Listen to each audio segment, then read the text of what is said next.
BSides DC 2017 videos are brought to you by Threat Quotient, introducing the industry's first threat intelligence platform designed to enable threat operations and management, and Data Tribe, a new kind of startup studio co-building the next generation of commercial cybersecurity, analytics, and big data product companies. I'm Lieutenant Colonel Ernie Wong. I work in this organization called the Army Cyber Institute, located at West Point, New York, about 50 miles north of New York City. And for today's talk, hopefully you're in the right room, I'm talking mostly about innovation. And so when I think of what is it that drives America's sort of preeminence in the world for really the past 100, 200 years, really past 100 years, really since the World War II. But when I think of what drives America's preeminence, I think of innovation. And so what I try to do with this presentation is I'm trying to convince generals, right, military rank to understand there's different ways of innovating, and especially as we look towards cyber defense and cyber deterrence.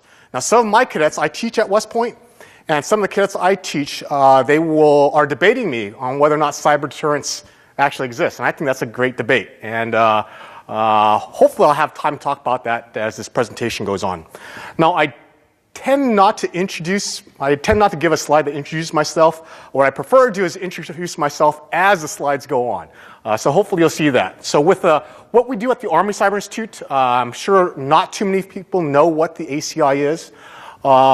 We were stood up in 2012. You can see our emblem there, 2012, so not too long ago. We have a bunch of startup tech companies visit us and give us advice, and they told us, yeah, you guys at the ACI are a startup organization. We are housed in the old women's dormitory that used to be outside of West Point, Lady Cliff College. And when the tech guys are telling us, yeah, we're in a warehouse, you guys are in a women's dormitory, you're still a startup.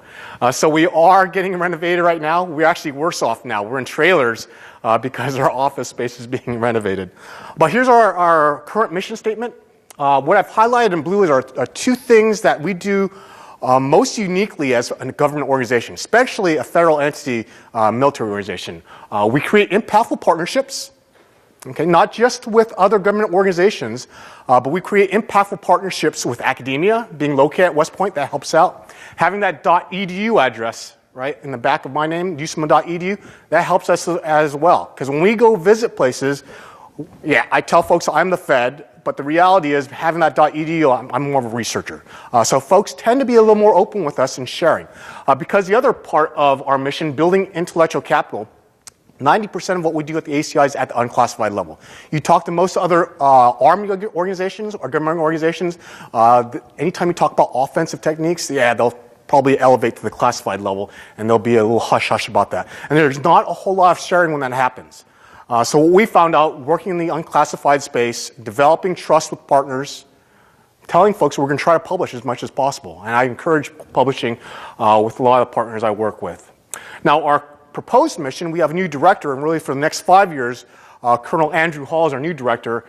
He's modified the mission statement a little bit. Now, we're still doing interdisciplinary research, so that's still in there. Shaping future thought. And when I saw this, developing innovation solutions to enable cyber resiliency, I know I'm on the right track, because really the presentation I'm doing here is really with the research focus that I'm using for the past 2 years. When I think of revolutionary or innovations in general, I don't think of this notion of this one monolithic entity. So another way of calling this, right, I called my title thinking inside the box. Another way of thinking it really, it's cool to be square, right? I'm talking to a tech audience, so it's cool to be square, all right? But I break down innovations further. I don't think of it as a monolithic entity. I break it into two criteria. The first is the technological complexity or sophistication of the innovation, and second is whether that innovation targets a new market or an existing market, okay? When I am looking at that low-tech existing market solution, that the bottom left-hand quadrant, I'm calling that sustaining types of innovation. Yeah, it's coming out bad. I'm calling that sustaining types of innovation. On the high-tech existing markets, I'm calling this incremental or evolutionary types of innovation. So think Darwin, right? Darwin is talking about evolution, Darwinian types of evolution.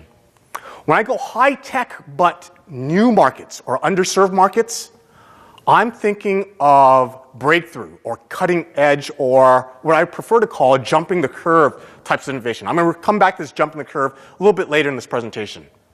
And finally, this revolutionary innovation, right? Does this even exist, right? Low tech stuff, but new markets. Hopefully in this audience, I think it will resonate with a lot of folks in this audience, okay? Revolutionary innovations. And hopefully my slides come out a little better in just a while.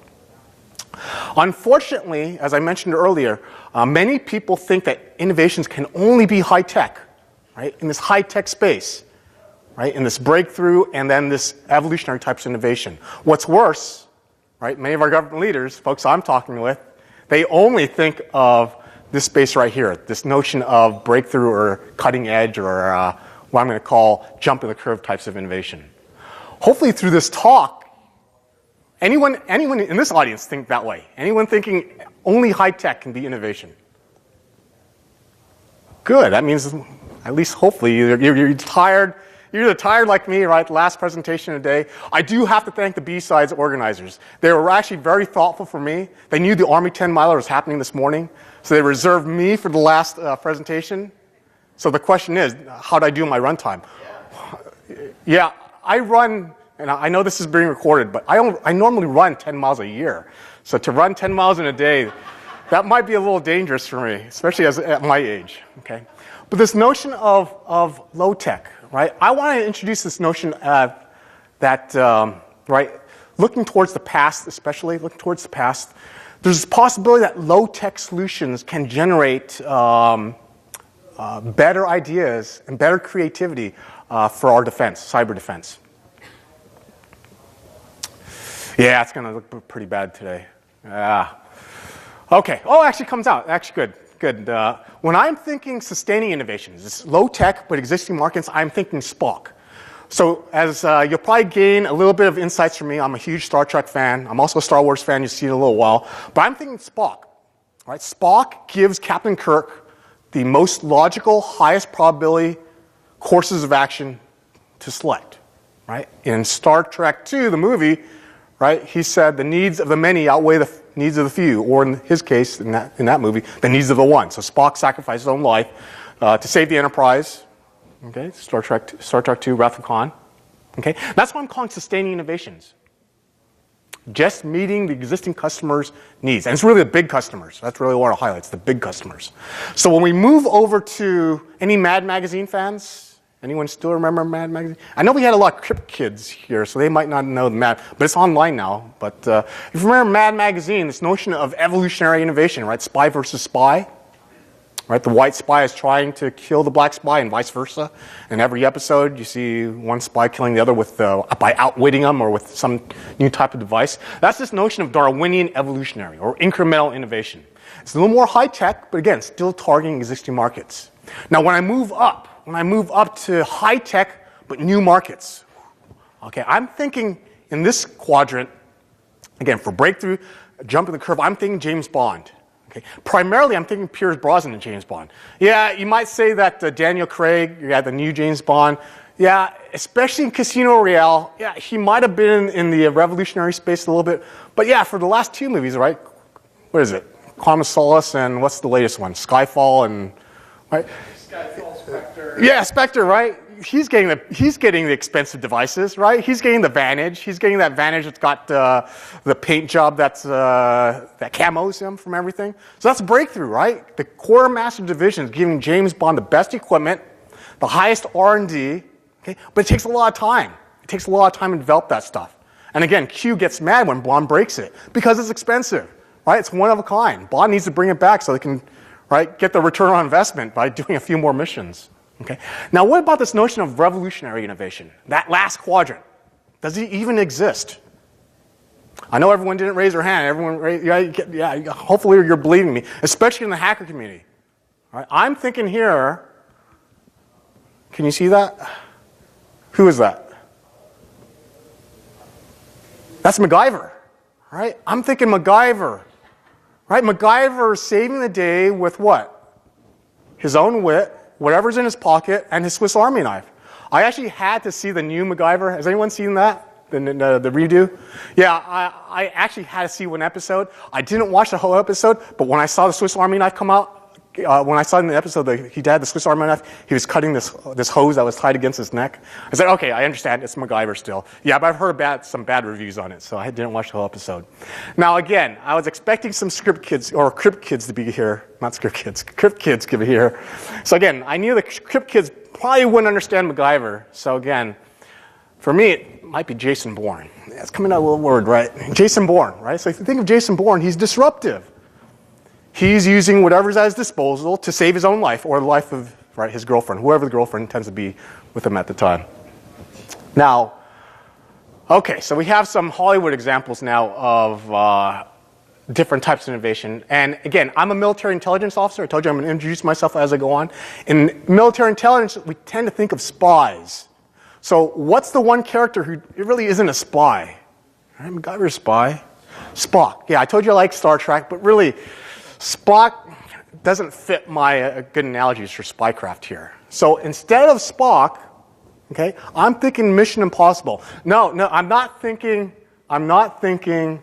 Tom Cruise Mission Impossible, because Tom Cruise Mission Impossible is in the breakthrough area, right? Even when it was Rogue Nation, when it was Ghost Protocol, when he got cut off from everything, he still got resources, right? He still got resources, he got friends with all the high-tech stuff, okay? I'm thinking Leonard Nimoy played Paris in the original Mission Impossible. If you remember the Mission Impossible, it was black and white, then turned color, right? The Peter Phelps character, I can't remember his name now. What was his name? Well, he was in charge of the Mission Impossible forces, right? In order to craft his team of experts, he had a dossier of all these folks. He just picked the best persons for the team. Sure, Barney, right? If you remember Barney was the guy with the high-tech stuff. Yeah, Barney would be in the breakthrough.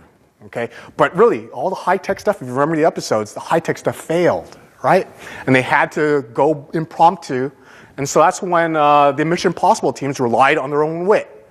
Right? They relied on their own language skills. They relied on their being able to deceive and con foreign nations, right? Out of secrets and doing something that I guess it was the U.S. at the time was trying to do. Okay, so again, any Tom Cruise fans here? I make fun of Tom Cruise. No one's a Tom Cruise fan? Yeah, we have some Tom Cruise fans. Good. So, yeah, I say Tom Cruise in Mission Impossible is breakthrough, but there's a Tom Cruise movie where he's revolutionary and disruptive. Okay. Can anyone think of what that is?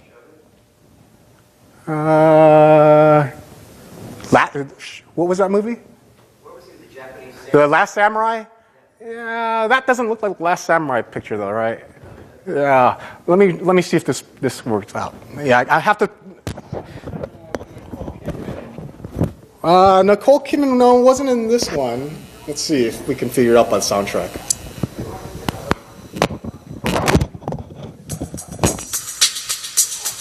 Someone's already said it. Now the reason I'm playing this intro is I had to review this entire movie to figure out if it actually was disruptive or revolutionary, and it was. So again, this is Tom Cruise in Top Gun. Top Gun 2 is coming out.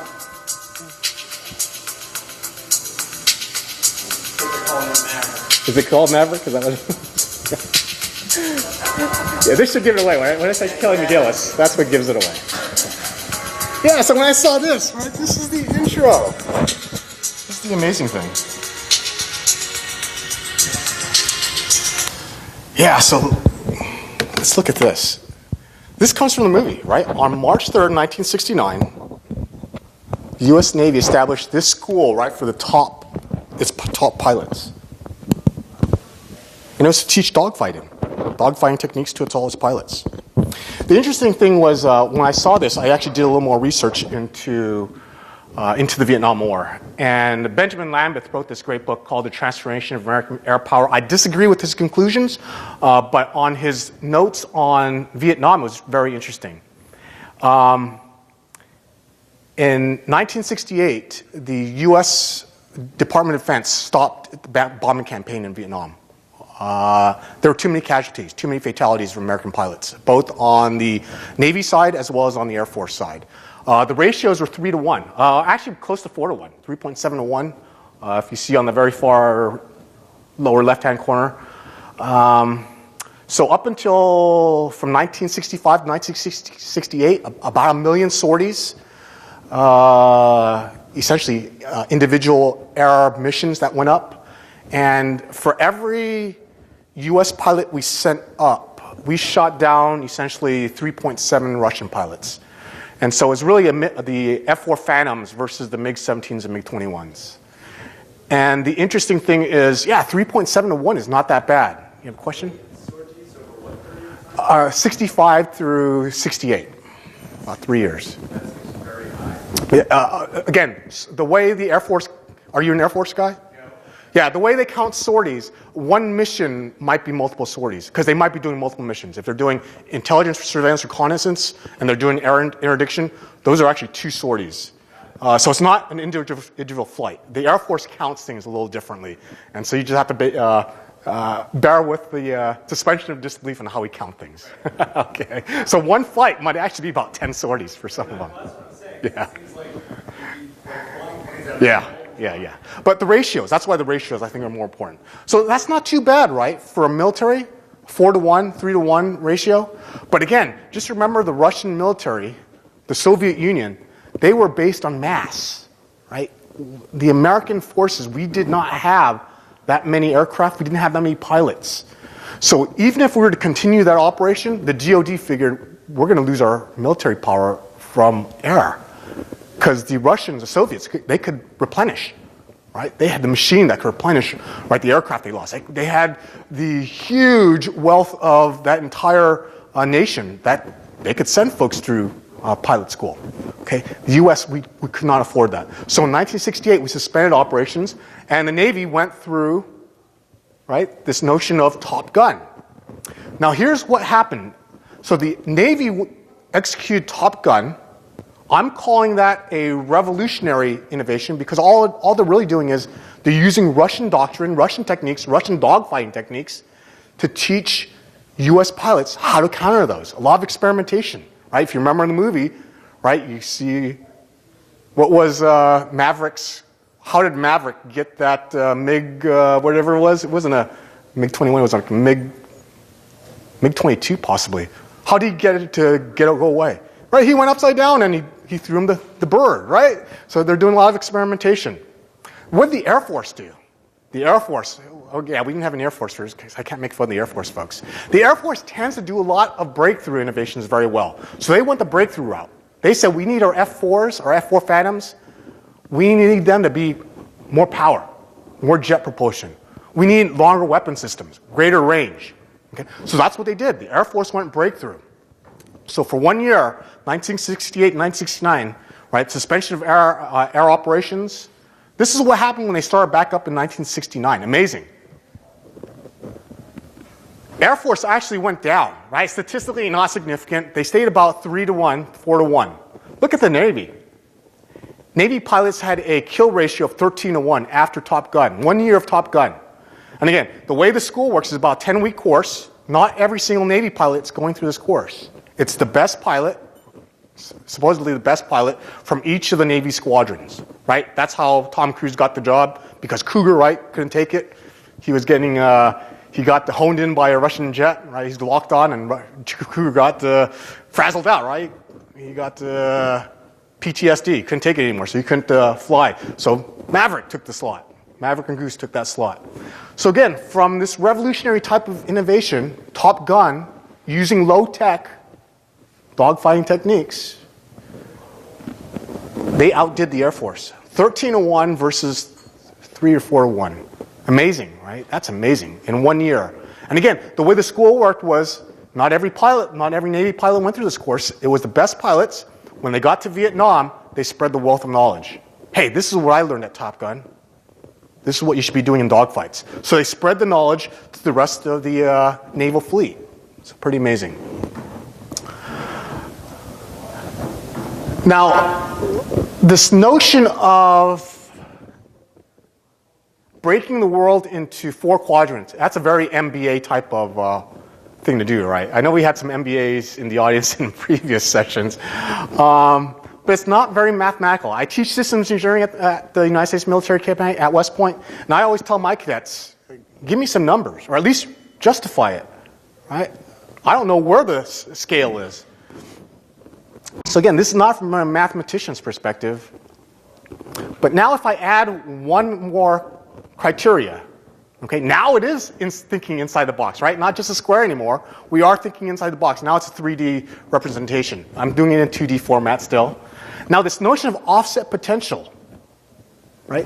Where do we get high offset potential from? High impact types of innovation versus lower impact types of innovation. Well, that's going to be in the top two quadrants, right? Revolutionary and breakthrough innovations, they change the landscape.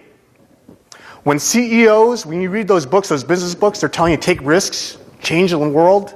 They're not telling you to take risk in sustaining evolution. That's low-hanging fruit.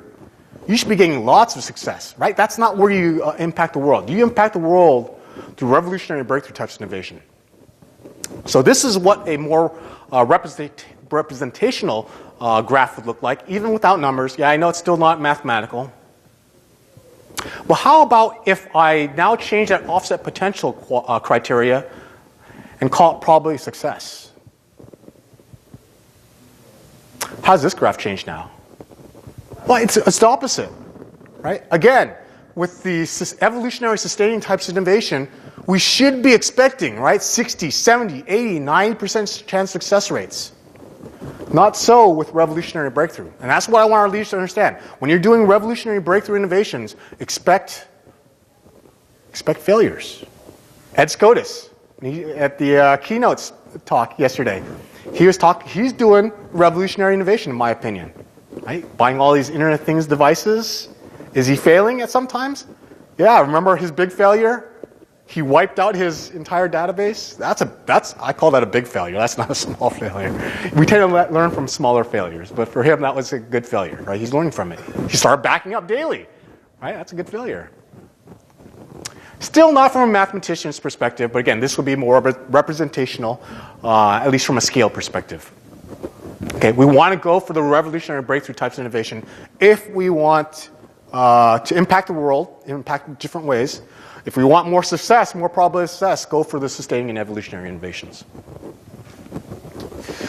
Okay, so again, I tell my cadets, I want numbers. So in this case, I looked at the revolts that happened across the Middle East, North Africa, back in 2010, 2011. We had a street vendor whose vegetables and fruits got confiscated by the Tunisian police. Right? He wasn't allowed to sell his stuff. In his case, right, that was his livelihood. So what did he do? He self-immolated himself. And with that, right, it spread, that one incident spread across 13 other nations immediately. Sure, there was a lot of social media, right, Twitter, right, Twitter gave a lot. There was also this thing called WikiLeaks, if you remember that time, 2010. U.S. State Department cables, they got posted on WikiLeaks. State Department embassy personnel, even ambassadors telling us, you know, these countries that we work with, they're kind of corrupt. We really shouldn't be doing business with them. And they detailed it, right? This is the level of corruption they're doing. So again, that didn't help. So we had a lot of revolts taking place throughout Middle East, North Africa. So which one of these countries actually revolted, successfully revolted? Well, we had Tunisia. Let's look at this. Tunisia actually did fall. They were the first to fall. Their king fled. Okay, so the revolution took over. We had Egypt. Egypt fell in about 3 days. Yemen. There's still a lot of fighting in Yemen, but that king fled. I think the king fled to England. And we had Libya, right? Libya. Gaddafi got killed 2 years afterwards, but his government fell. I don't consider Egypt a true revolution, though. Who took over after the third day in Egypt? Military. The military took over. So again, when I'm talking revolution, right, think true revolution. It's got to be the people that take over. When the military takes over, I call that a coup, a military coup. Right? It's a distinction there. Right? Because the military has the governance. It has the equipment. It has the training. It has the people that can start a government or governance immediately after power takes over. Right? That's why in the U.S. military, I am a product of that. When you think of efficiency, please do not think of the U.S. military. We are inefficient because of this. Our founding fathers, they studied history, right? Remember the Romans? You remember the Romans? It's bad when Julius Caesar brings his legions across the Rubicon, right? Never want to see the legions cross the Rubicon. That's too close to Rome, right? So that's this notion of militaries can immediately take over governments or take over governance of countries, which is why we see that happening across South America, Southeast Asia. South America, yes, sure, we trained a lot of those dictators as well. There used to be a school called School of Americas down in Fort Benning, Georgia. Yeah, we trained a lot of them, right? We train them in warfare, training in military doctrine. Sometimes they take over their countries later after they graduate, right? Noriega, we had a bad, so they renamed that school, right? Yeah, so the previous speaker, Ajit, talking about renaming things Patriot, don't call it idiot, call it Patriot. Yeah, the Army does that a lot. We rename things when they don't work out too well for us. So this notion of military coups, right? I've been in the military for 23 years now, and I've moved 11 times. That is inefficient, right? There's no way you can gain efficiencies by moving that quickly. When they move the military leaders that quickly, that's structurally there to bring inefficiencies. It's structurally there to help ensure that the soldiers do not pledge allegiance to the military leaders, as the Romans did, or as in North Korea, right? Everyone in North Korea pledges allegiance to Kim Jong-un. Okay, and the Romans, right? The Roman generals fed, bathed, paid the conscripts, right? They gained their freedoms from the Roman generals. So in the American system, right, our founding fathers said, hey, we don't like that system. We want a strong military, but not too strong. That we take over the nations. Okay, so here's the math. I always tell my cadets, do not let generals do math in public. So here's the mathematics. Unsuccessful revolutions about 71%, successful revolutions about 21%. There's one that's not showing, okay? There's the question mark. Syria. Doubtful, right? It's still fighting. A lot of folks still say that Syria could fall. I've started counterinsurgencies before starting cyber warfare. Now that Russia is supporting the Assad regime, it's going to be tough for us to break that stranglehold, right? And I'll show you again why this is so. Because once the government is starting to fight the rebels, right, the insurgencies, that's a bad sign for the insurgencies. They normally fall. And hopefully I'll show that in another graph coming up. Okay, so this notion of revolutions, right? I think Hollywood gives us this impression that revolutions are easy, right? In this case, I said looking at the past sometimes is helpful. Okay, and the way I look at it is with numbers, I kind of like to think of Major League batting average at best. At best, Major League batting average for success rates at revolutionary and breakthrough types of innovation. But, you know, if you watch Hollywood, you might get the impression that it's easy to overthrow a government. It's easy to be a Mel Gibson, right? To be a patriot. It's easy. But you just got to remember that, right? Especially, the reason I'm calling it revolutionary types of innovation, it's tough to do. But if you look at revolutionary warfare, you are risking your life when you're doing revolts. So, I tend not to think so much. I'm more of a Star Wars fan. I told you that earlier, Star Trek, Star Wars fan. So, I'm thinking more Jedi Knight. Right? I'm not thinking old time Knight. I'm thinking Jedi Knight. But again, Hollywood gives us the impression, right? Star Wars episode 4, Star Wars episode... This is episode 0.5, I guess if you want to call Rogue One. They give us this notion, yeah, we can beat the Death Stars, right? However, I told you, right? The problem is, my favorite Star Wars movie is The Empire Strikes Back, episode 5. It's because when Darth Vader and the Emperor figure out these rebels are causing problems, that's a Death Star over on the breakthrough side. It's hard to see, right? They don't worry about they don't worry about each individual rebel, right? They don't worry about each individual Jedi Knight. They use a Death Star and just kill the entire planet if they think there's a rebel base there. Okay, so that's why I think going back to the Syria is a playing out of Empire Strikes Back. So that's why it's going to be tough for Assad, or that's tough for the rebels to really take over that country. Because the longer it goes, the more Assad has the resources, right? The U.S. is providing resources, sure, to Syria, but it's not a concerted effort, right? Because there's so many split out rebel teams there. Now, this is the other way of looking at revolutionary types of innovation, through a timeline. Instead of through the quadrant system, you can look at it through a timeline. This is another way of looking at it. So most innovations, right, again, from the bottom two quadrants, sustaining in evolutionary incremental innovations, it's not like there's no innovations taking place. Innovations are taking place, but just at a slower pace. The innovations take place at a slower pace because remember, I told you, these types of innovators, they are catering to their best markets, the biggest customers. Okay? So if you're catering to your best customer, you often leave the little guys behind, right? So a lot of you guys in the security practice, cybersecurity business, there are a lot of tools out there that don't exactly do what you need it to do. So you hack it and you do something else with it. That's why I think this notion of disruptive innovations, revolutionary innovations, fits very well with the hacker community. Because this is where the breakthrough, jumping the curve, happens. It jumps the curve because, right, it's going beyond what the market is expecting. It's a new market. Now, revolutionary innovations are a little different. It's coming from below the curve. Can that even happen, right? How can you have an innovation that is far below what people already expect from a product or innovation? Right? Because this is what a revolutionary innovation is. It is appealing initially to an emerging market. It's far worse on at least one or two mainstream areas. Okay? But here's the thing. If it's successful, it improves at such a rapid rate that it can overtake the folks in green.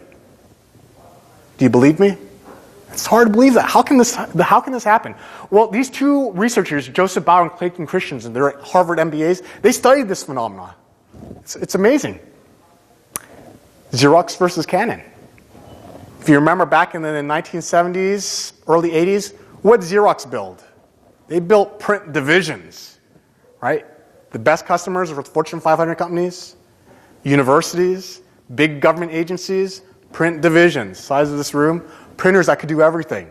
Collate, staple, hole punch, right? Sort. They did it all for you, but they're huge machines. So Xerox kept building bigger and bigger machines because that's what their biggest customer wanted. We want new features, right? We want to now print on plastic film. We now want to print on stock paper. We now want to print on heavy-duty paper. Who'd Canon focus on? Consumer, yeah, the home-based market. Xerox laughed at Canon when Canon came out with their home-based printer. Far inferior, right? Quality-wise, didn't have the resolution as Xerox. So Xerox laughed at Canon. Okay? That's probably a good indicator you're probably doing something right. IBM versus Apple, same thing. IBM focused on the mainframe. Why would you create this inferior product? Why would anyone want this inferior product? Sure, it's cheap, but we have a mainframe. It does everything. Apple catered to the home-based user. Much cheaper, right? That was the price differential, right? The mainframe was huge. Only a top Fortune 5 companies and universities could afford them. What about a different area, not in the high tech? This was a little different. This was a shock to the system, right? The big three automakers versus the Hondas and Toyotas. What happened in 1979? 1979? Gas prices, right? They doubled. The Iranian oil embargo, right? They remember Argo? Yeah, I tell my cadets, do their literature reviews on movies. I'll be okay with that. They don't need to read stuff. Just watch movies.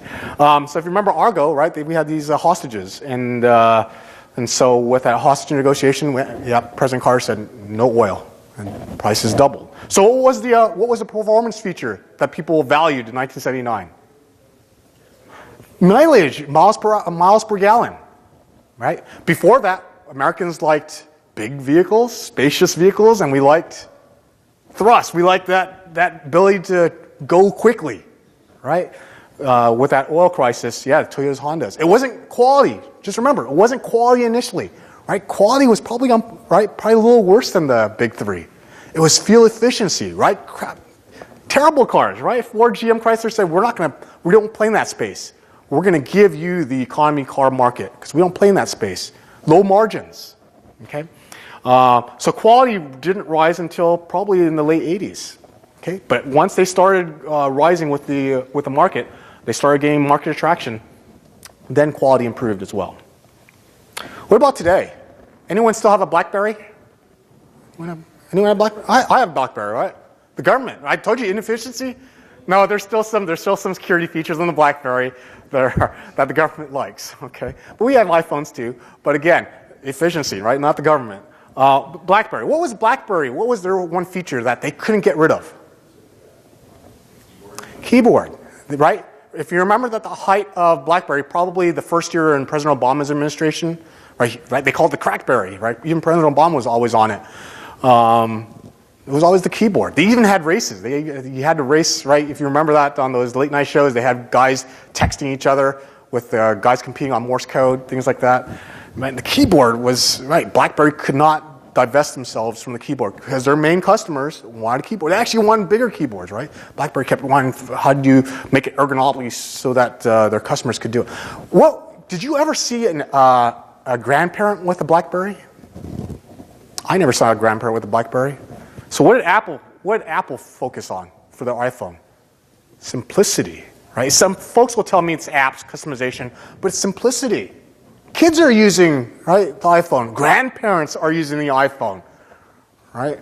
Do not ever mess up. I don't understand why tech companies, whenever they come up with an upgrade, modify the visual display.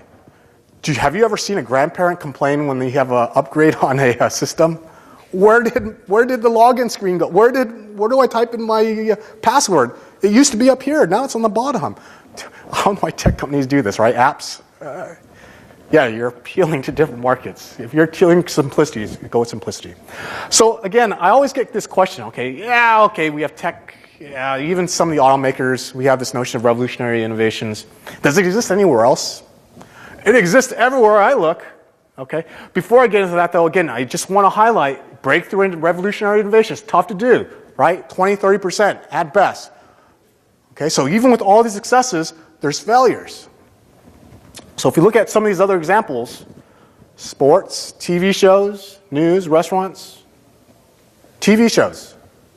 What's disruptive? What's revolutionary with TV shows these days? YouTube, yeah, YouTube. I think YouTube is, really, right? Anyone can make content. You don't have to be a big business NBC studio to make content now.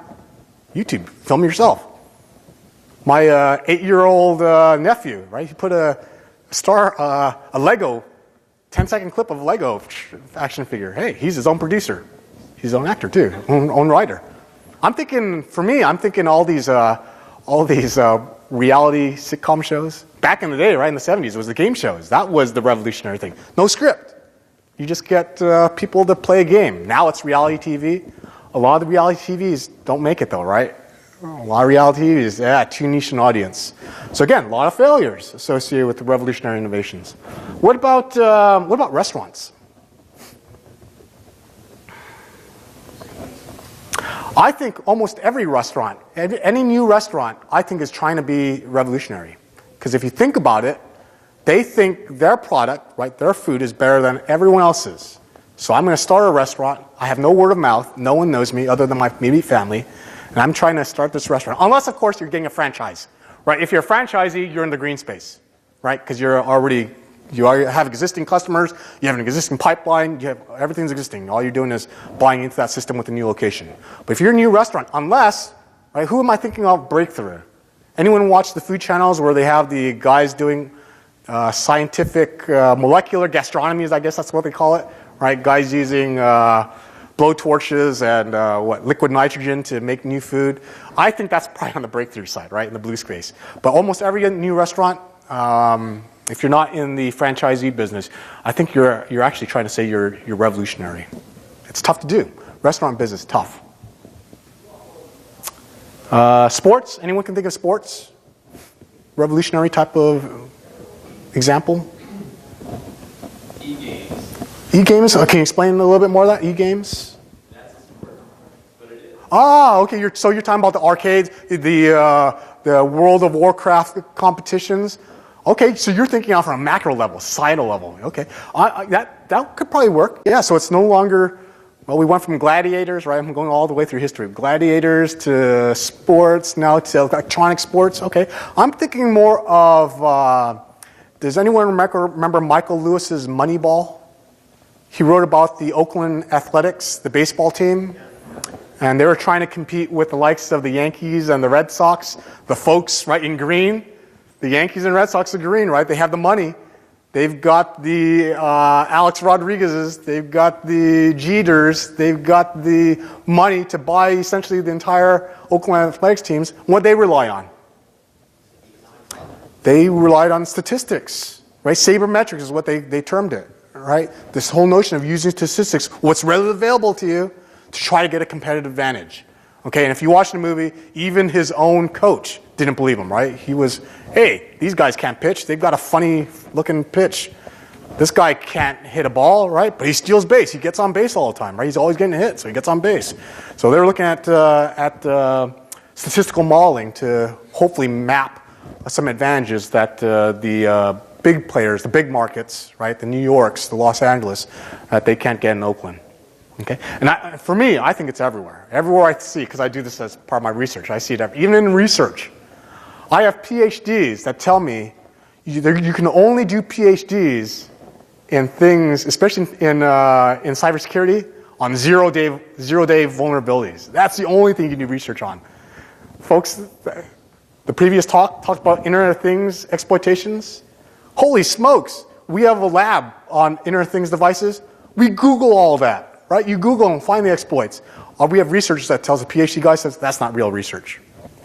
He laughs at him. That's revolutionary. I look at that, the Internet of Things lab, as a revolutionary innovation. We're trying to find faults in systems, and we find it by available resources. Google, right? YouTube. Someone's already found it for us. Okay? Or the manufacturer puts the admin passwords in there for us, or default passwords. You can find it. So how do we best protect cyberspace? Again, I'm normally giving this presentation to military folks. So I've been talking about revolutionary innovations, but the reality is, right, we do need revolutionary innovation, a focus there, but we also need breakthrough. We also need sustaining and incremental. So we really need all four. Okay? But here's the problem. I don't think we do enough revolutionary in the military. Right? In the last few conflicts, now, I'm not talking about cyber warfare, but in the last few conflicts where we really haven't outright won, right, starting with the Korean War, General MacArthur consistently underestimated the Chinese military strength. MacArthur, he beat the North Koreans, right? He decimated their military. But once we decimated the North Korean military, we had these volunteers of Chinese crossing the Yalu River, the Almak River. About 1 million altogether, right? Volunteers, 1 million Chinese. MacArthur relied on his intelligence, surveillance, and reconnaissance. At that time, right, in the 1950s, he was relying on wet film, right, aircraft that could see the battlefield. What's the problem with film technology? Nothing shows up at night. Right? Whether or not the Chinese military figured it out or not, they operate exclusively at night. Their major movements. MacArthur's J2, I'm a G2. We call that the intelligence officer for our armies. Our army folks will know that, right? S2s, G2s. The Air Force has an A2, Navy has an N2. J2 is the joint 2. MacArthur's J2, his intel officer, consistently underestimated the Chinese military strength by a factor of 10 for every major engagement. You cannot win a ground war when you underestimate your enemy by a factor of 10. You can win possibly 50% of the time if you overestimate them by 3, but underestimate them by 3. But if you underestimate them by 10, you're going to lose a lot of battles, no matter how sophisticated your military is. That's what happened. Vietnam War. I told you some successes earlier with the establishment of Top Gun, with the Navy's establishment of that. But really, for the Vietnam War, we could never stop. We had a hard time stopping this thing called the Ho Chi Minh Trail. It was hard for us to stop the supply lines that the Viet Cong and North Vietnamese were using. Right, from 1965 to 1968, we bombed the heck out of what we call the Ho Chi Minh Trail. Right, there were illegal, right, not illegal, secret campaigns bombing over Laos, bombing over Cambodia, bombing over North Vietnam, trying to make sure that we could interdict these supply lines. Right, if we could only stop the Russian supplies into the North Viet Cong and the North Vietnamese, They'd be a peasant army. We could obliterate them. We couldn't do it. Yeah, we bombed the heck out of that. What was the problem with the Ho Chi Minh Trail? Well, initially it was never tied to a road network. It was over mountains, right? It was dismounted infantry types of supply lines. Some guy carrying equipment on his back. So if a bomb falls on that position, what do you do as an infantry guy? We call it, in the military terminology, we call it a bypass. Military is a bypass, right? You divert. Iraq, Afghanistan. What's an IED? Can anyone tell me what IED stands for? Improvised. It's in the name. Improvised. It is not even a true weapon system designed for it to do what it was supposed to do. Right? It's existing dudded weapons, initially a lot of dudded weapons, right? Dudded munitions brought on the battlefield. They put like pressure plate timers on it, command detonated. Eventually they got more sophisticated, right? They got copper plates to form. Then they had cell phone wires connected to it for detonation. But it's improvised, okay? It's not even a true weapon system. So here's the problem. Cyber warfare. Here's my assertion. Nearly all malware initially discovered resides initially in the disruptive space. So think about that. Nearly every malware discovered for the first time originates from that disruptive space.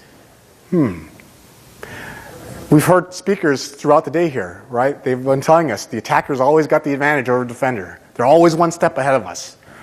Well, I'm saying we have a step ahead of us because we haven't figured this out. We haven't figured out that most malware is originating from disruptive space, because here's where our defenses relied on. So when we talk about military defense for our networks, we think breakthrough. Sure, there's also evolutionary sustaining. We leave out revolutionary. A lot of times revolutionary defense is not talked about. And here's the problem. On the offensive side, I told you, as a military intelligence officer, once again, I see a gap.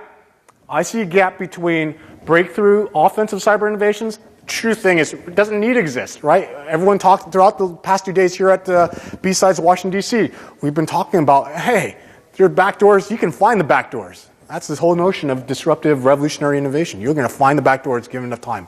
Will you fail? Sure, you fail, but you keep trying. Right? All you need, 30% success rate, 20%, 10% success rate, as long as you get through. Okay? The problem is it takes too much time for breakthrough.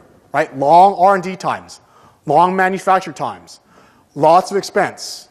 Same probability of success, though, with disruptive. Same probability of success with revolutionary. So guess what? If we follow this model, of course we're going to be a step behind. I'm surprised we haven't lost yet with this mentality. This is pretty amazing. Sure, there's a little bit of triangle in each, right? I count Stuxnet. I count Stuxnet as part of that breakthrough type of innovation. I can't confirm or deny who unleashed it, right? But I consider Stuxnet a breakthrough type of innovation. Sure, advanced persistent nation threats. Yeah, they are doing some breakthrough types of offensive innovation. Sure, the NSA is doing a lot of that stuff. Right? Here's my concern. My real concern is what happens when advanced persistent nation threats, they're not satisfied with this stuff shaded in red. They're going to go breakthrough. When they go breakthrough, we are in a world of hurt. Because not only have we lost the revolutionary space, right, we're not doing breakthrough very well. Right, this whole notion of AI, automated immune systems, DARPA is doing a lot of it. It's good work. It's good. Question? Comment? Yeah, I have a question for you. And I think about this near to my heart, and I really appreciate what you're saying. So, but what you're saying about disruptive is, to me, it seems like what we're not allowed to do. So disruptive is, I'm not going to play by the rules, and I'm going to do something that it's like yeah, it might be illegal. Revolutionary and the people hide behind the trees. Yeah, yeah. So we're defending. Yeah. They're disrupting. Yeah. As opposed to saying, rules of engagement are a little different here in the cyber war. We need to do something that is disruptive. Yes. But we're not. We're basically trying to get off our network. Then get off our network, and we're not going to run. Yeah. Well, at least let's say publicly, but the thing is disrupting them.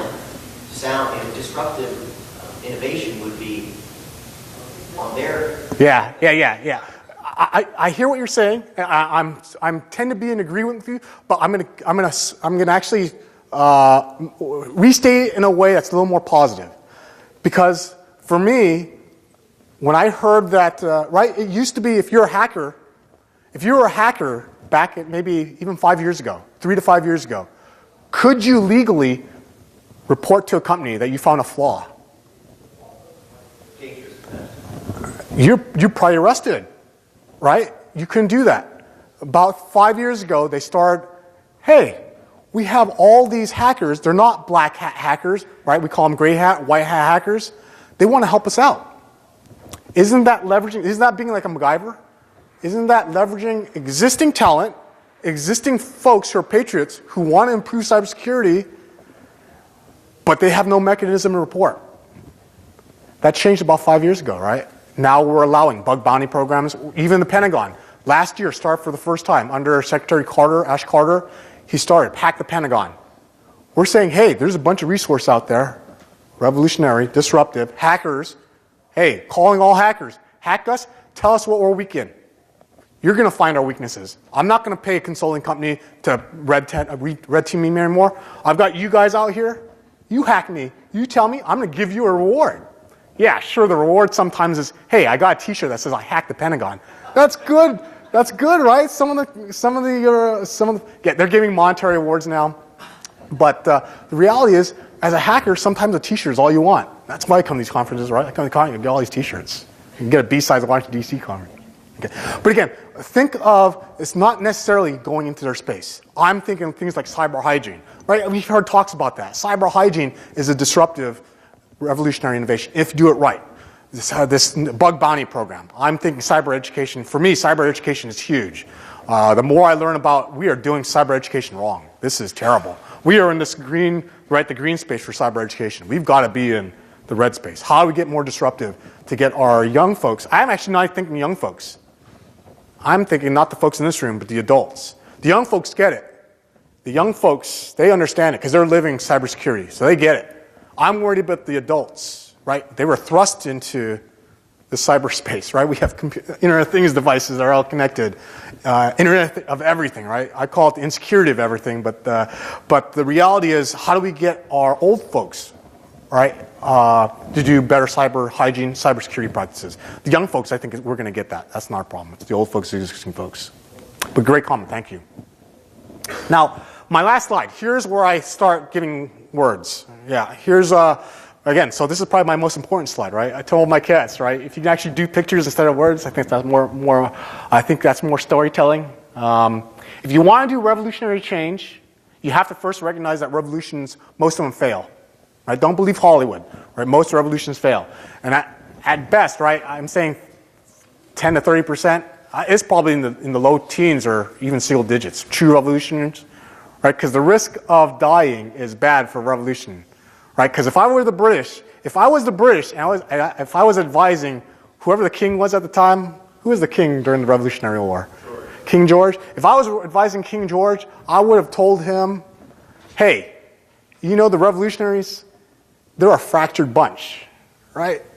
They're not all going to risk their lives. Yeah, sure, the guys who signed the Declaration, those are the guys you want to kill, right? All those guys who signed the Declaration, kill those guys. Everyone else, hey, get them on your side. Right? We do that all the time. We should be doing that all the time when we're talking about revolutions. Okay? Don't kill your way out of it. Kill the guys who are the true leaders, and then sway the other folks. That's all you need to do.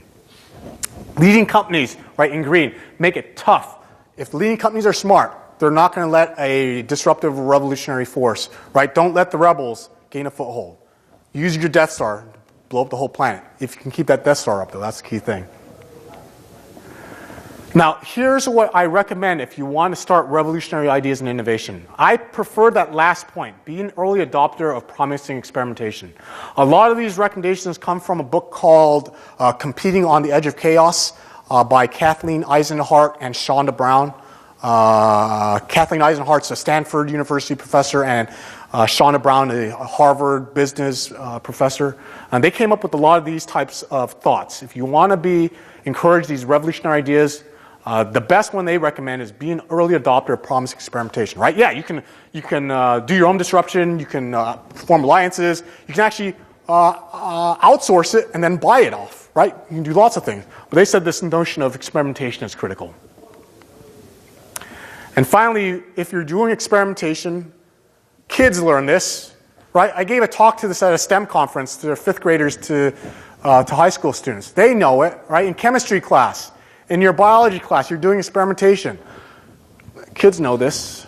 Yeah, I think as adults, we've sort of forgotten experimentation. I try to teach to my cadets, right? Go back to experimentation, right? You're doing experiments for a reason. Make sure they're small scale, right? We tend not to learn very well from large experiments that fail. They're too scarring, right? PTSD. Small experiments are good. Small, cheap, and fast. And this whole notion of thinking inside this box for innovation, right? It is 3D now, right? It's not just square. It's cool to be square, but I'm talking about inside a box with that third dimension. I'm hoping that it creates, right, by understanding the distinctions within this box of innovation, I'm hoping it encourages creativity and outside the box thinking. And so with that, I just want to conclude with this. This notion of not experimenting. When we are not doing experiments, especially for revolutionary or disruptive types of events, right? This is what happens, right? We lose this space. If we don't experiment in this space, especially the cheap ones, we lose this notion of what Ed Scotus was talking about in his keynote. This notion of playing, right? This notion of getting our minds ready to work on small things so we can get the big things right. Cybersecurity is a big problem. Get the small things right. So I am in favor of not just a non-zero defects mentality for our military. You might have heard that from Colin Powell about a decade ago. He was talking about it's good that we have a non-zero defects mentality now.